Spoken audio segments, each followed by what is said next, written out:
নমস্কার বন্ধুরা, শিবানী কিচেনে আপনাদেরকে স্বাগত।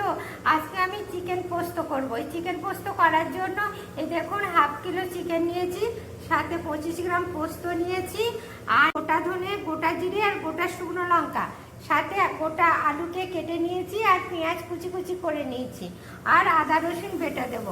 চলুন প্রথমে পোস্ত আর মশলাগুলো বেটে নিই। এই দেখুন প্রথমে পোস্তটাকে বেটে নিচ্ছি। এবারে আমি মাংসটাকে ম্যারিনেট করে নেব। প্রথমে এই দেখুন আলুগুলো কুচিগুলো দিয়ে দিলাম। এবার দেখুন পেঁয়াজ কুচিগুলো দিয়ে দিলাম। হাফ কিলো মাংসে 100 গ্রাম পেঁয়াজ নিয়েছি, এই দেখুন।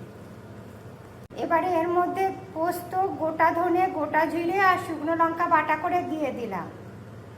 এবার এর মধ্যে 1 চামচ লবণ দিলাম, পরিমাণ মতন হলুদ দিলাম, এর মধ্যে দেখুন সর্ষের তেল দিয়ে দিলাম, দিয়ে এটাকে ভালো করে ম্যারিনেট করে আধ ঘন্টা রেস্টে রেখে দেবো। আপনারা প্রথমে এইভাবে ভালো করে ম্যারিনেট করবেন, যত মাখাবেন তত টেস্টটা ভালো আসবে। দেখেছেন? এই দেখুন বন্ধুরা, ম্যারিনেট হয়ে গেছে। এটা এবার আমি ঢাকা দিয়ে রেখে দেবো। বন্ধুরা, মাংসের জন্য আদা রসুনটা বেটে নেব। এবারে মাংসটা বসাবো। এই দেখুন তেলটা গরম হয়ে গেছে।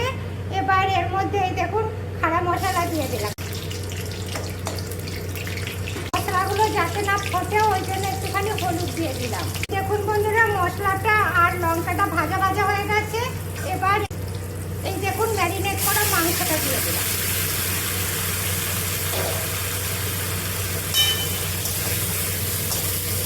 মশলা ধোয়া জল একটুখানি দিয়ে দিলাম, আদা বাটাটা দিয়ে দিলাম, ভালো করে নাড়াচাড়া করে নেব। এবার এটাকে আমি একটু ঢাকা দিয়ে দেবো।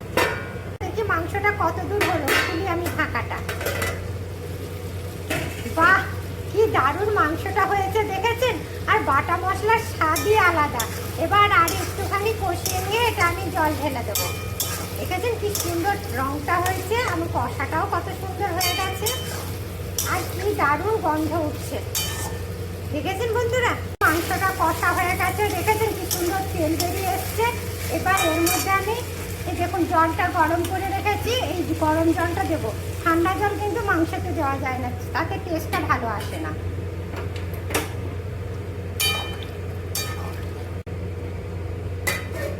বন্ধুরা, হয়ে গেছে মাংসের ঝোলটা। এবার একটুখানি এই দেখুন গাওয়া ঘি দিয়ে দিচ্ছি, দিয়ে এটাকে আমি এবার নামিয়ে নেব। দেখেছেন কি সুন্দর কালারটা এসছে এবং কি সুন্দর হয়েছে।